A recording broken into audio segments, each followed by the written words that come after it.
I remember the last time I saw Jake smile like that. My name is Michael Harper. I'm 48, and I spent 20 years in the U.S. Army before retiring as a lieutenant. After leaving the service, I started my own consulting firm. My biggest contract was with the very same military logistics company where my son, Jake, had just started his career. I thought life would slow down, but nothing prepared me for what came next. Jake was 25, bright, disciplined, and just starting his career in military logistics. Elena, my ex-wife, and I had parted ways amicably on paper, but underneath, tension simmered that I didn't fully grasp. Seeing Jake walk into the apartment with that easy grin made me proud, and I never imagined the secrets he was quietly keeping.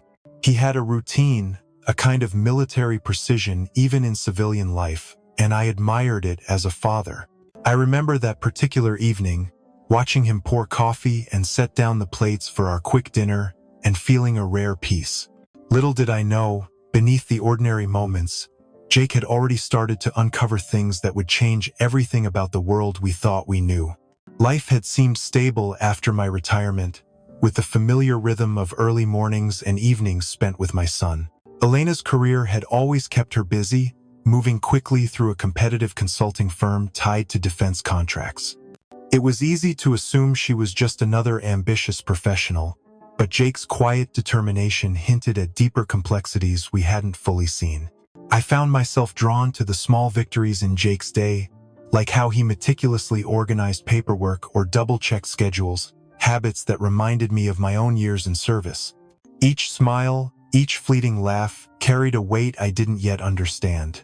Even in those simple moments, I sensed there was more beneath the surface, a hidden layer of vigilance that Jake carried silently. Sometimes, I'd watch him reviewing logistics manifests late at night, and the way his eyes narrowed with focus told me he was dealing with something serious.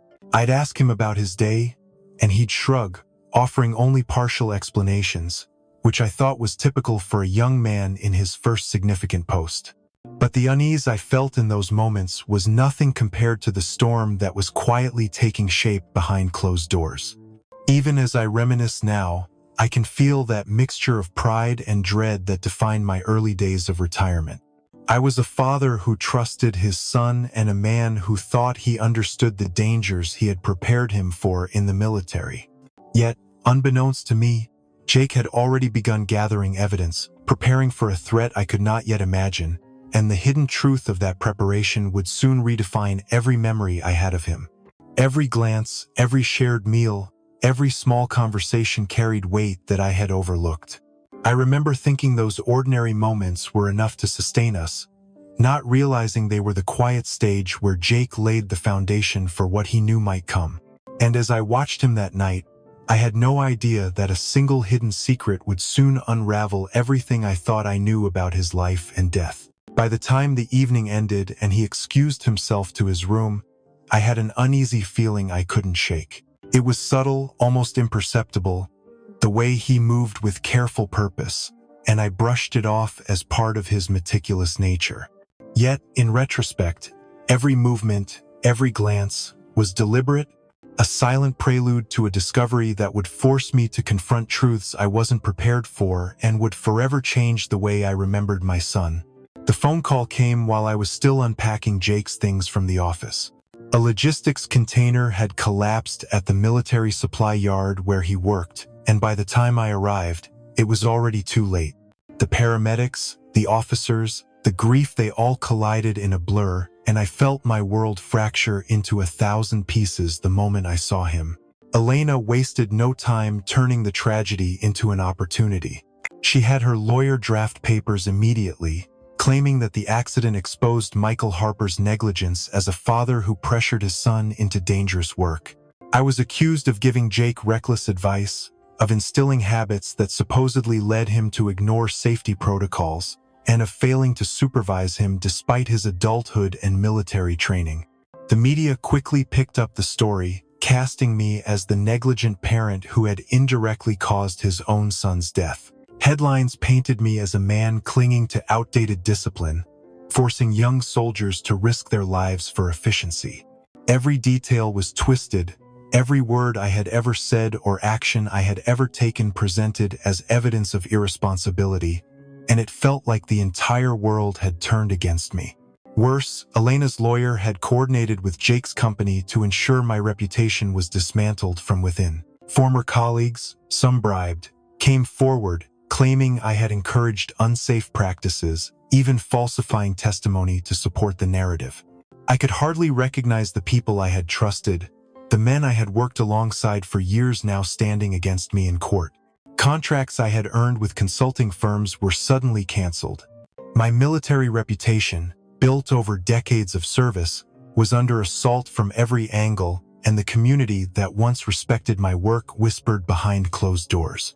I found myself stripped of not just finances but the very identity I had constructed, my sense of honor assaulted in a public spectacle I could not prevent. The divorce papers arrived at the office, delivered in front of my team as if meant to humiliate. Elena had taken the opportunity to push for maximum gain, half of all assets, an expanded settlement, and control of what remained of Jake's affairs. It was ruthless, precise, and executed with a calm that only made the betrayal sting deeper, each clause a calculated strike at my heart. Court sessions were a nightmare. Witnesses provided orchestrated accounts, each detail designed to erode any credibility I had left. I tried to respond, to explain that my son had been trained for this environment, that safety had always been my priority, but the narrative was already set, and it seemed no fact could break through the facade they had constructed. I watched helplessly as the judge nodded through pages of twisted evidence and testimony, my objections barely noticed. Elena maintained a calm composure, tears rehearsed to perfection, while her lawyer presented a seamless story of my supposed negligence. Every attempt I made to defend myself felt futile, and the weight of injustice pressed down so heavily I could barely breathe. By the time the trial concluded, I had lost everything tangible and intangible. The consulting contracts, the respect of my peers, my reputation, and much of my life savings. Elena emerged triumphant, her victory meticulously orchestrated, while I was left to piece together the fragments of a life that had once seemed so secure. I knew there was more to Jake's death than anyone realized, but for now, all that remained was the searing pain of loss compounded by betrayal and the crushing certainty that the system had failed me entirely. Even in the quiet moments after the courtroom emptied, I could feel the weight of every whisper, every glance, every insinuation that had been hurled at me. The home I had built with care, the life I had served and protected, all had been swept away under the guise of legality and deceit. And as I sat in the wreckage of what was left, I realized that the truth Jake had known, the secrets he had kept, might be the only path to justice I could still follow. I moved into Jake's apartment a few blocks from the base to feel closer to him, to surround myself with the faint echoes of his presence. Walking through the door, the smell of his cologne and the neat order of his belongings hit me like a memory I couldn't hold on to. Everything was just as he had left it, the coffee mug on the counter, his laptop on the desk, and the small stack of logistics manuals that showed his meticulous nature. It was on the third day that I decided to check under his bed, almost as a ritual, almost as if I expected to find him there. My hands trembled as I slid the mattress aside, revealing a metal lockbox tucked into the corner, dust collecting around its edges as though it had waited years to be found. The combination was a puzzle, but Jake had always loved puzzles, and after a few attempts, using the date of his first promotion and other personal codes, it clicked open in my hands. Inside were neatly bundled stacks of $25,000, far less than the wild sums I had imagined, but enough to catch my breath and understand that Jake had prepared for contingencies. Beneath the cash lay 6 USB drives, each labeled with precise dates, and a folded piece of paper in his careful handwriting. The note was short but chilling. "Michael, if you are reading this, I'm in danger. The threat is real, and you must follow the evidence I've left to understand the truth." I sat on the floor, processing the discovery, and my military instincts kicked in. Every detail was deliberate. The cash, the drives, the note, they were not random. They were a trail Jake had prepared knowing I would know what to do. I pulled the first USB and connected it to my laptop, my hands shaking, and the files opened to a collection of spreadsheets, audio recordings, and video clips. The first few files showed irregular shipping routes, altered manifests, and strange transactions that did not match the official logistics reports. Audio recordings captured conversations between employees discussing unauthorized deliveries, and one file contained a recording that made my stomach turn. Elena's lawyer discussing leverage over operations with an unknown accomplice. Jake had documented everything methodically, including dates, times, and involved personnel, showing patterns that no one would have noticed without his careful attention. I went through the next USB, finding videos recorded surreptitiously at meetings and around the supply yard. There were glimpses of employees handing off packages off the official logs, discussions of diverting shipments, and financial records showing that millions were being moved through the system with falsified documentation. Jake had clearly anticipated the danger he faced, and each file became a piece of the larger puzzle, revealing the conspiracy that had cost him his life. The note from Jake became even more important as I worked through the files. It directed me to a hidden email account he had set up, containing passwords and additional leads. He had not only collected evidence but had prepared an actionable plan, understanding that the threat might extend beyond simple corporate fraud. My experience in the Army, training in analysis and strategic thinking, became essential as I pieced together locations, timestamps, and the chain of responsibility. As I progressed through the USBs, I began to realize the scale of what Jake had uncovered. Elena and her lawyer were far more involved than I could have imagined. Their manipulation had extended into company operations, legal loopholes, and even bribed witnesses. The evidence was overwhelming, yet structured with clarity, a roadmap Jake had left behind for me to follow, to expose them, and to preserve the truth that had been buried under grief and deceit. By the time I set the last drive aside, exhaustion and adrenaline mixed into a sharp awareness. Jake had known the danger, and he had trusted me to finish what he started. The lockbox was more than a hiding place. It was a testament to his foresight, intelligence, and courage. Sitting there in his empty apartment, surrounded by the tangible pieces of his meticulous planning, I felt the first real spark of purpose. Since his death, knowing that the next step would require everything I had learned in both life and service to bring the conspiracy into the light. Each file, each note, each timestamp became a thread I had to follow carefully. I reviewed the audio once more, noting names, patterns, and inconsistencies, all while mentally mapping the network Jake had documented. The weight of responsibility pressed down, but the clarity of the evidence, combined with my training and his foresight, gave me a direction. The investigation was about to begin, and this lockbox was the key to unraveling the truth hidden behind his death and the betrayal that had already shattered my life. The first USB revealed a web of transactions and altered shipping logs that immediately made me uneasy. Videos showed employees discussing unauthorized diversions of supplies and recording handoffs that bypassed proper channels, all under the subtle guidance of Elena's lawyer. Each clip, spreadsheet, and audio file was timestamped and labeled meticulously, a clear sign of Jake's foresight in documenting every detail to protect me. Listening to the recordings, I could hear the lawyer orchestrating how to leverage the situation, including subtle suggestions to exploit Jake's death for financial gain. Elena's voice appeared in several clips, discussing strategy and carefully positioning herself to appear innocent while benefiting from the chaos. The precision of their coordination was chilling, but Jake had anticipated this, leaving evidence that mapped out their steps and left little room for dispute. I spent hours cross-referencing the data, confirming names, locations, and transactions, and the scale of the conspiracy began to emerge. It wasn't just a local fraud or minor manipulation. This was a carefully structured scheme intertwined with company operations, financial records, and legal maneuvering. Jake had thought through every contingency, leaving instructions, encrypted emails, and backups to ensure that if anything happened to him, I could follow the trail. Once the scope became clear, I knew I couldn't handle it alone. I reached out to former colleagues in military intelligence and a trusted FBI contact, presenting them with the USBs and explaining the situation. Their immediate response and attention confirmed the seriousness of what Jake had uncovered, and, for the first time, I felt a glimmer of hope that justice might be possible and that his death would not be in vain. The evidence was damning, structured in a way that left no ambiguity about Elena and her lawyer's intentions. My military training allowed me to organize the files strategically, highlighting the patterns, establishing timelines, and identifying critical players.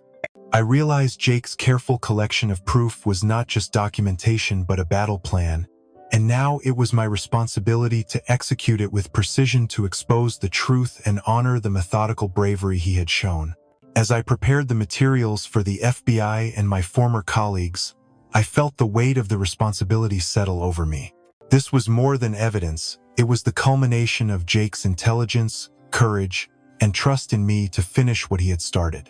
The first steps toward justice were underway, and with every file I examined, the conspiracy revealed itself in painful clarity, setting the stage for a confrontation that would hold Elena and her lawyer accountable. The morning the FBI arrived was surreal, helicopters circling above and agents moving with quiet precision through Elena's downtown apartment. I watched from a distance as they executed the raid, seizing documents, computers, and finally taking Elena and her lawyer into custody. The calm authority of the agents contrasted sharply with the chaos and deceit that had ruled my life for months, and I felt the first real surge of hope since Jake's death. Court proceedings were tense, every piece of evidence meticulously presented, each USB and recording forming a narrative too precise for denial. Witnesses who had previously lied under Elena's influence recanted under oath, and the truth began to shine through the layers of manipulation. I sat quietly, absorbing the details as the judge methodically dismantled the false claims against me, confirming that Jake's death was a tragic accident, not a result of my negligence. With the verdict, my name was cleared, and partial assets were returned to me along with a formal restoration of my military reputation. Contracts that had been suspended or canceled were reinstated, and colleagues who had doubted me reached out with apologies and renewed trust. For the first time in months, I could feel a sense of balance returning, the weight of public humiliation lifting as justice took its rightful course. Elena and her lawyer were sentenced for fraud and conspiracy, their schemes exposed for all to see. The process was not quick, and the tension never fully subsided, but each day brought a new confirmation that the careful planning Jake had done before his death had protected both me and the truth. Watching the guilty face consequences was bittersweet. It reminded me of the depth of betrayal but also of the courage Jake had shown in leaving a roadmap for justice. Rebuilding my life was gradual, each recovered asset and restored relationship a step toward normalcy. The public recognition of my innocence, combined with the acknowledgement of my service and integrity, felt like a quiet triumph over months of manipulation and loss. Sitting in my office that first evening after the trial, I finally allowed myself to exhale, knowing that while Jake would never return, the fight he had prepared me for had succeeded, and justice had been executed with precision. After the trial, I knew I couldn't let Jake's sacrifice fade into memory as just a tragic story.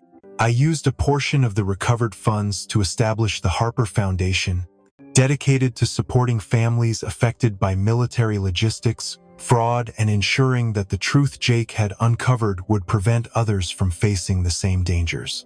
The foundation became a way to honor his meticulous work, his courage, and his foresight, creating a living legacy from the evidence he had left behind. Each week, I visit Jake's favorite diner, ordering the same breakfast we used to share, a small ritual that keeps his presence in my life. I still open his old laptop to review his notes and records, not to dwell on the past, but to remind myself of the meticulous care he took to protect others.